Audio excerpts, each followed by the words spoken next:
Certos procedimentos foram criados no sistema acusatório justamente para impedir que o Estado use a sua força desproporcionalmente maior para perseguir opositores políticos ou pessoas que o Estado às vezes considera como sendo uma ameaça, ou simplesmente por não gostar da liderança, do engajamento, da capacidade que essas pessoas têm de arregimentar pessoas. Bom, durante toda a história, desde que esses procedimentos foram criados, sempre que um sistema acusatório aponta o dedo para alguém, essa pessoa que foi apontada tem o direito a saber qual é a acusação. Ela tem o direito a saber quais as evidências que o Estado tem contra ela, quais são as provas, quais são as delações, porque ela precisa para se defender, para poder explicar. Quando o Estado nega a possibilidade dessa pessoa ter acesso ao que ela está sendo acusada, então isso se chama estado de exceção. Porque a exceção é a raridade. O modus operandi, o método tradicional, o método certo é que o acusado tem direito a se defender. E para ter direito de se defender, você primeiramente tem que saber do que você está sendo acusado e quais são as peças fundamentais nessa acusação. Quais são as evidências. Só que o Brasil, a exceção hoje é quando o acusado tem acesso às evidências. A não ser que você seja corrupto, ladrão, de esquerda, aí você tem acesso sempre. Fora isso, qualquer outra pessoa que é acusada hoje pelo nosso sistema acusatório, pelo nosso STF, ela não tem acesso a saber o que foi que tem contra ela. Muitas vezes, nem mesmo os advogados podem ter acesso. E agora se criou até mesmo uma nova regra, que advogados não podem conversar entre si. O advogado agora ele é visto como se fosse também um acusado, só no Brasil. Então a gente tem visto reiteradamente essas acusações onde as pessoas são chamadas a depor para se explicar de algo que elas não sabem o que é. Fica difícil.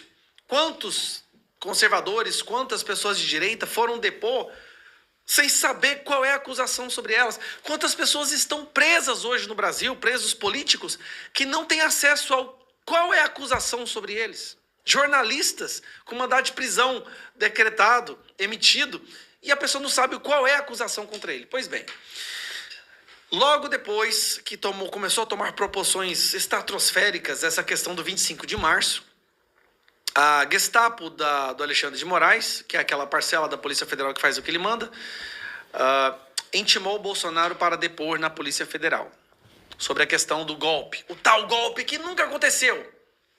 É a primeira vez que alguém tem que depor sobre um crime que não aconteceu. Mas tudo bem. A sanha para prender Bolsonaro é tal. Não é à toa que a maioria do Brasil vê que nós vivemos uma ditadura do judiciário. Pois bem, o que acontece? Bolsonaro foi convidado a depor e ele deu uma resposta. Bolsonaro diz ao STF que não vai depor a Polícia Federal sem ter acesso a provas. O ex-presidente Jair Bolsonaro foi intimado pela Polícia Federal para depor em investigação sobre suposta tentativa de golpe de Estado. Após ser intimado pela Polícia Federal para depor investigação sobre organização criminosa que atuou em uma suposta tentativa de Estado, o ex-presidente informou ao Supremo Tribunal Federal que opta por não prestar depoimento. Por meio de seus advogados, Bolsonaro disse ter intenção de colaborar com a investigação, mas que só conversará com a Polícia Federal quando tiver acesso integral a todas as mídias dos aparelhos celulares apreendidos em operações contra ele, né? Notei. Vamos saber o que essas pessoas têm contra mim primeiro, para que eu possa explicar. O que ele está falando é que ele vai, mas que ele vai ficar em silêncio. Essa é a explicação. Ele não vai falar nada até que ele tenha acesso às provas. Existe uma conversa nos bastidores de Brasília, né, de que eles querem já decretar a prisão do Bolsonaro ali nessa oitiva. O objetivo é impedir que Bolsonaro compareça na Avenida Paulista 25 de março. O que eles não entendem é que prender Bolsonaro agora vai aumentar de forma exponencial a vontade do povo de comparecer na Avenida Paulista. Sem falar, e aí eu digo isso com a maior cautela, o medo que eu tenho que a prisão do Bolsonaro possa levar o Brasil a um caos. Pode ter certeza.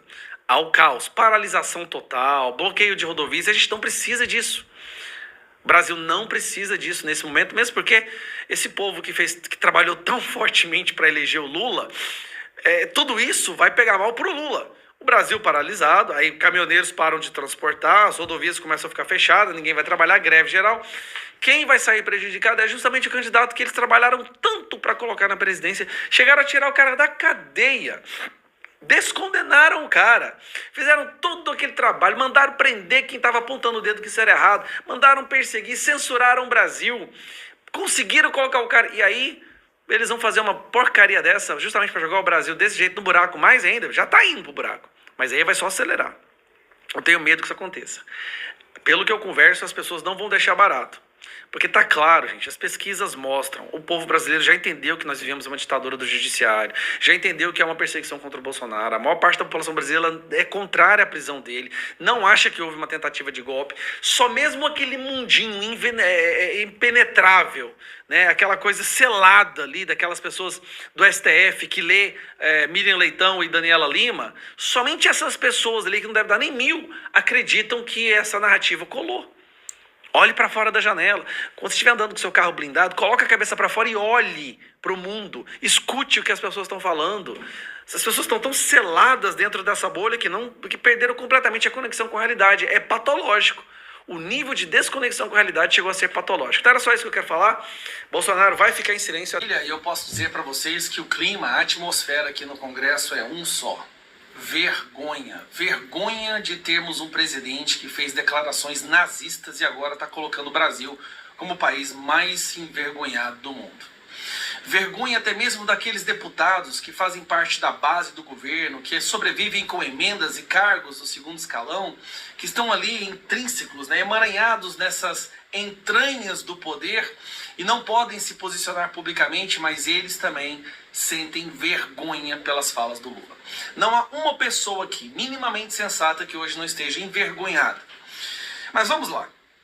Até a imprensa nacional foi obrigada a divulgar o que está acontecendo, porque isso tomou proporções tão gigantescas, é falado de forma internacional, que a imprensa nacional, até a Globo ontem mesmo no Jornal Nacional, teve que divulgar o fato de que o grupo terrorista Hamas emitiu uma nota agradecendo Lula.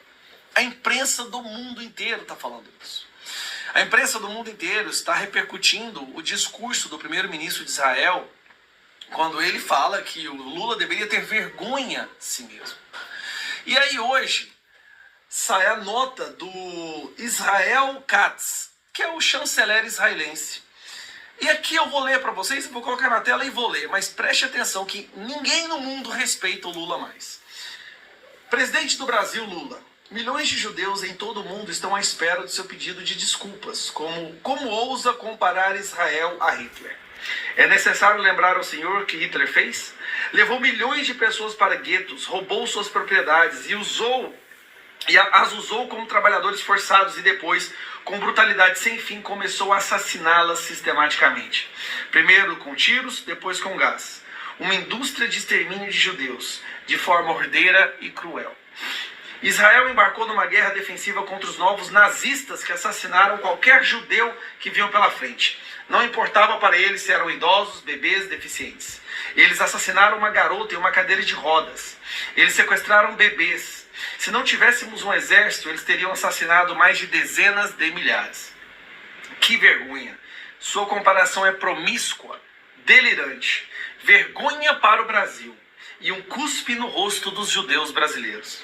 Ainda não é tarde para aprender história e pedir desculpas. Até então, continuará sendo persona non grata em Israel. Só que aí vem um detalhe. Lula já deixou claro que não vai pedir desculpas. Preste atenção. Lula é hoje o presidente mais nazista no mundo. Não é a minha opinião, é a opinião do povo judeu, é a opinião da imprensa internacional, é a opinião do povo democrático de todas as nações desse mundo.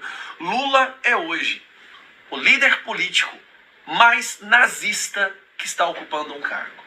Parabéns ao STF e à imprensa por ter trabalhado com tanto afinco para colocar esse cidadão no poder. Realmente, parabéns. Só sobrou a Miriam Leitão para passar pano para esse cafajeste. Mas é isso. Agora, não me fale que Lula não sabia. Lula visitou o Museu do Holocausto e sabia de todas essas atrocidades que foram cometidas contra o povo de Israel. Mesmo assim, optou por fazer essa comparação criminosa. Antissemita. E lembrando, antissemitismo é crime. Então, de acordo com a lei do impeachment, no parágrafo 5º, artigo 3º, Lula incorreu num crime de responsabilidade ao agir de forma hostil contra uma nação, anulando destruindo a sua posição de neutralidade. Este é o impeachment que tem tudo para dar certo. Então nós já temos 113 assinaturas, vamos correr atrás de mais. E te digo mais, cuidado com aqueles deputados que não assinarem esse pedido de impeachment, porque o que o Lula está fazendo é colocando o Brasil num caminho de uma guerra internacional, de sofrer sanções de vários países, o que pode acabar destruindo mais rápido ainda a nossa economia. Cobre dos seus deputados, do seu estado, cobre para que eles assinem este pedido de impeachment. Se nós passarmos de 125, será o pedido de impeachment com o maior número de assinaturas da história do Brasil. Um abraço.